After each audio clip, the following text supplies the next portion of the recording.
Come on into the library.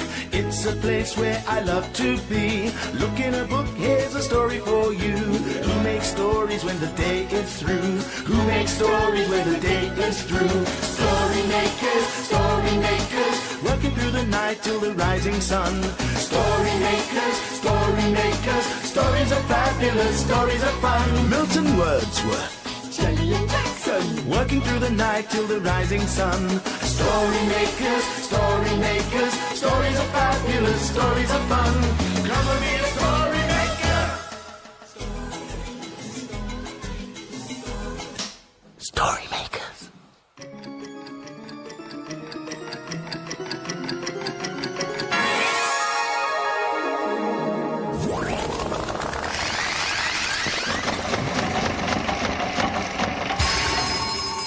Story makers. It's midnight. Hello. Has everybody gone? The sun is down, the stars are bright. Story makers come out at night. Milton Wordsworth, story maker and magical maestro, at your service. Ah, there you are. Are you ready to make some stories? Oh, yes. Oh, Jackson, what's that? Some of the children were making leaf prints today. Milton, I was wondering, where do leaves come from? Ah, yes, leaves. They come from trees. How do the children get the leaves off the trees? The wind blows them down. In fact, in autumn, most trees lose their leaves altogether. What's autumn? Ah, autumn. Season of mists and mellow fruitfulness. What? It's a time of year when it gets a bit colder and darker and all the leaves fall from the trees. Oh, wow! Can we have a story about it? We could use the leaf print to make the story. Cool idea, Jackson.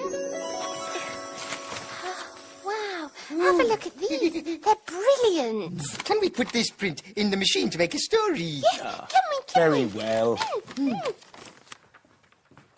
We need you to use your imagination to help us make a story. Are you ready?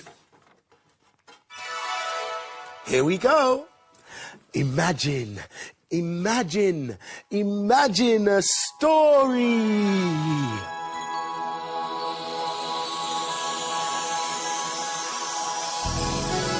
It's a playbook. It's called Star in the Garden. Into the garden I come, with my bright summer clothes on. There's so much work to be done. First the herbs, green and leafy they stand. I love to smell them, and they leave their scent on my hand. Now where's my spade? Make way, make way. I'm going to dig for woodlice. Look, there's one. It's all right. They don't bite. It wriggles and gives me the tickles.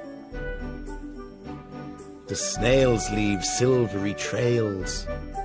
If I look carefully, I can spot them all around the garden. Nan says she doesn't like the snails because they gobble up her flowers. Here's another job for me. The garden is covered with leaves. I'll sweep them up and put them on the compost heap. I bet that's full of mini beasts. Nan says if I break off the dried up flower heads, new ones will grow. So I have a go. Come and sprinkle some seeds. They'll grow into tall, pretty flowers. Pack the seeds with lots of care. Do I have to wait for hours? The plants are really thirsty. They're dried up by the sun. So I fill my watering can and water everyone. The insects have been busy in the garden. I've been busy too. But now it's time to stop because it must be nap time soon. I swing slowly as I sleep. Can you guess where I may be? I snuggle up close and dream of flowers. I bet Nan can't find me. What a pretty name. Star. Yeah. Do you think that she was named after the stars in the sky? Oh, yes, I suppose so. How many stars are there in the sky? Oh, millions and squillions. If I was a star, I'd be that bright one up there. I would be brighter than you. No, you wouldn't. I would. No, you wouldn't. I would. Oh, now what are you two arguing about? Shelley was wondering why some stars are more sparkly than others. Why are they, Milton? Well, I don't know. Maybe we could find out, though. Oh, how? Well, with a bit of imagination, we could make another story. I'll just put some magic stardust into the machine. Oh, Now, the main ingredient. oh, imagination. Yes, imagination. Are you ready? Imagine a story.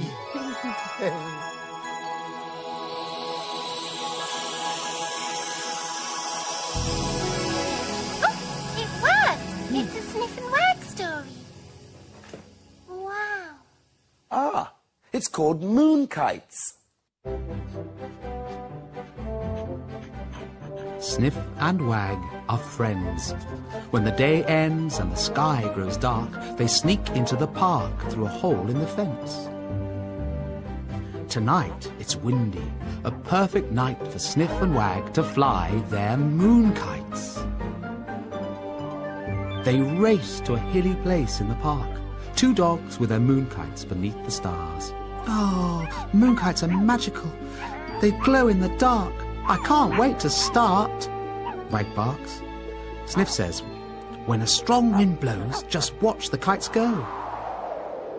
Geronimo! Up, up, up they fly, glimmery, shimmery, fluttery moon kites, soaring and swooping and looping the loop. Hooray, the two dogs whoop. But suddenly, Wag lets out a yelp. Sniff, I think I need your help. Look how far my kite has blown. It's tangled on a star and I can't get it down. Careful, she yowls as Sniff gives it a tug. If you're too rough, the string might break off. Let's see, said Sniff with a thoughtful frown. We'll have to climb up and bring it down. They tie the end of the kite to a tree to make a tightrope. And then, up the line they go. Hello, says the star. Pleased to meet you. I'm so happy I've caught a moon. That's not a real moon, Wag groans. It's my moon kite, and I want to take it home. But I've lost my twinkle. I've lost my glitter. I need your moon kite to help me shimmer, cries the star. You don't need a moon kite, says Sniff. Look at this dust. What you need is a spring clean. Leave it to us.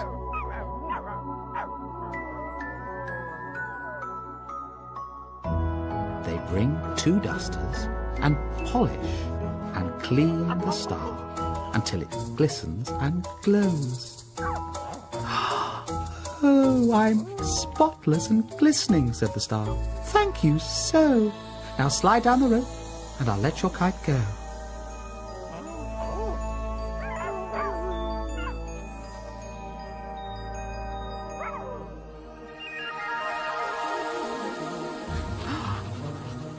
I love my moon kite, Sniff, says Wag. Thank you for helping me bring it back.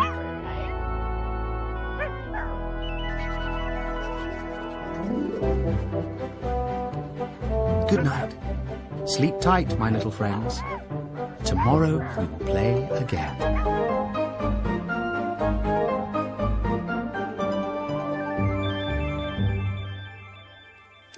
So that's how they keep the stars so bright and shiny. Well, I never. Milton, sometimes when I look at the stars, I think I can see pictures and shapes. You're absolutely right, oh pink and thoughtful one. Some clusters of stars have names according to what they look like when they are joined up. Look, this is Orion the Hunter. There's his body, there's his bow and arrow, his legs. Yeah, but he hasn't got a head. You can't have everything. It's amazing. Can we make a story from it? Why, we certainly can. Do you remember what we have to do?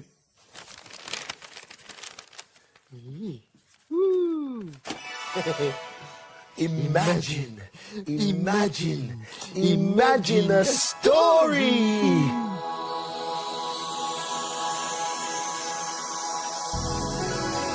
It's a blue story. Woohoo!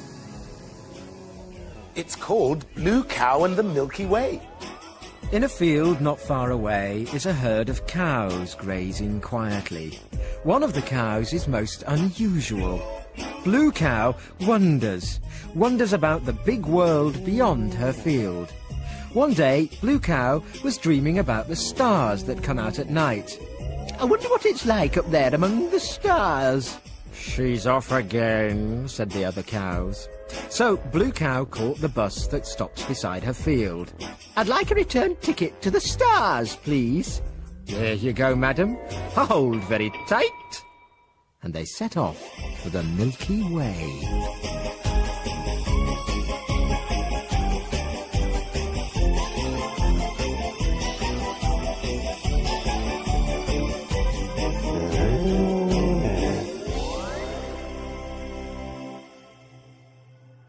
And then they arrived. When Blue Cow got off the bus, she could hardly believe her eyes. For parking beside her on a small star was a most unusual space rocket. Who was inside it? It didn't take long to find out. A door slid open and out stepped the greenest alien she'd ever seen. "Hail, fellow traveller in space," said the alien. "Hello," said Blue Cow. "I'm Blue Cow. Who are you?" "I am known as Ariel the Alien, traveller of the Milky Way." The Milky Way? "Yes, the Milky Way. You are in the Milky Way." Blue Cow was very excited at this. Milk is a subject of great interest to cows. "Can you tell me, if this is the Milky Way, where is the milk, please?" "The milk, dear heart, comes from the great space cow. Have you never seen her?" And with that, Ariel the Alien gave Blue Cow a space helmet and a special mini rocket ship that fitted on her back. "Moo-ah!" said Blue Cow as she made a great loop in the sky. "Take this sky marker and join each star to the next. Then you will see the great space cow."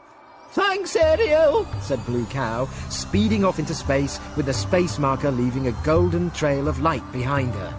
She flew up to the first star and along to the next, just missing a passing meteor.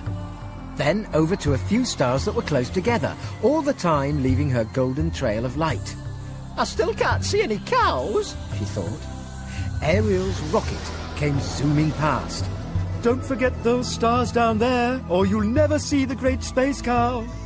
Blue Cow swooped from star to star with her space marker, and then she was back at the star where she started, and she still hadn't seen any sign of the great space cow. She felt a bit disappointed. "Nice work, Blue Cow." "But where is she?" "Yonder." Blue Cow looked back where she had just flown, and there, like a great dot-to-dot in the sky, glowed the great space cow. "Oh, she's magnificent." "Yes, the biggest cow in the universe." But as they looked, the picture faded. "Moo-ah!" "The sky marker doesn't last for long, dear heart, but now you know where she is. You can follow the stars and spot her in the sky any night." The stars are fading. It's getting light. The dawn is upon us. The morning is nigh. We've made our stories, and we bid you goodbye. Story makers, working through the night till the rising sun. Story makers, stories are fabulous. Thanks for helping. Bye, story makers. See you again soon.